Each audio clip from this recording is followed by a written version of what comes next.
think at the beginning you didn't really put a second thought to it. Oh, we're in Turkey, oh, we're in Poland. And I think as time went on, and now we're on to our 4th year of not being able to play at home, I just have flashbacks to when we could host in Kyiv, and it's different, and women's football is growing in the country, and it's really unfortunate that we can't get fans to our games, and the girls have to travel for 2 days just to get to Turkey. So as much as it's a home game, unfortunately it's not. But again, we're always grateful for the countries that do get to host us. How does it make you feel that you're unable to play in Ukraine? I'd probably say anger is probably the first one. Anger that it's unfair that we can't. It's unfair for the players, it's unfair for the country. But we are grateful that we are still able to play and still able to represent our country. So it's kind of a sword with two ends. What's it like for you going away then? Because you come from this environment where you're playing in Glasgow, which is so different to those that are back home. How does it make you feel? It just brings me back to reality a bit, because I had experience that I played a year during the war in Ukraine, and so I know what these long travels are, the electricity, the explosions, things like that. I know it, but again, they're the ones living it day to day right now. So I'd say it's a feeling of guilt a bit, but also when we're there, we're all one team, so it's not much of a thing like, oh, you're not experiencing it, we are. Talk me through your day-to-day life when you were playing your year in Ukraine. A 90-minute football game often led to being a 5-hour football game, because anytime there was an air siren, it meant the game had to be paused, go inside into shelter. Siren's over, go outside, re-warm up. So most games started around 11, 12 purposefully, because it'd ideally be less air sirens, but also you had time to finish the game. So 11 a.m. kickoff, 4 p.m. the game ends. So you were actually playing games? Yeah. And sirens go off, you've got to stop, and this was a regular thing? Yeah, so right now, both on the men and women, the professional league goes on. Fully. So the league goes on fully normal. It just, you have to adjust to kind of game time. Longer games because of air sirens, and then training facilities might change. So for example, the club I was at, they actually hit one of our training facilities just like a couple of weeks ago with a missile, so now that field is not in use. But yeah, life goes on, the league goes on, it's developing, it's growing, which is probably the most important thing.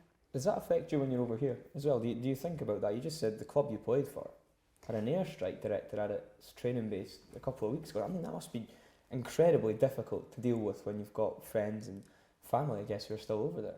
Yeah, I think for me, to be fair, sometimes when things like that happen, it just reminds me about it, because I think, when the war started, you're reading the news 24/7, you're on your phone. And I think now, crazy as it sounds, it's become the normal, which it shouldn't be.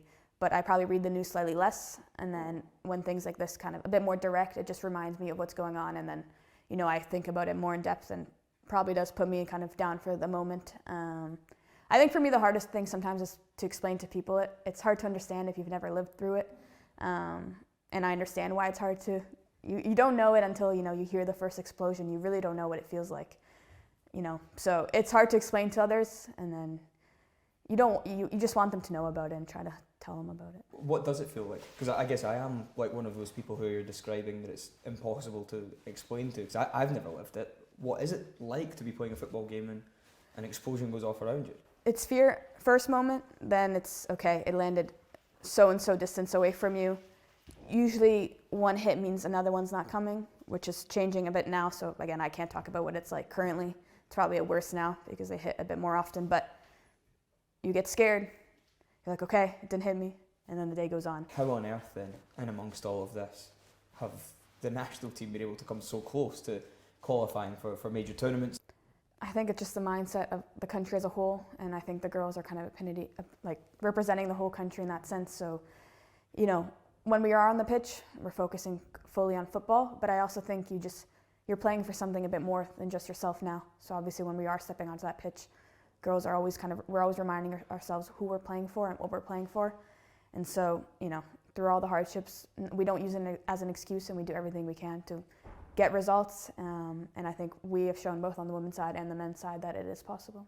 How would it make you feel then if, hopefully in the near future, you get to line up in front of Ukrainian fans in Ukraine for a game for the national team? What would that moment be like for you?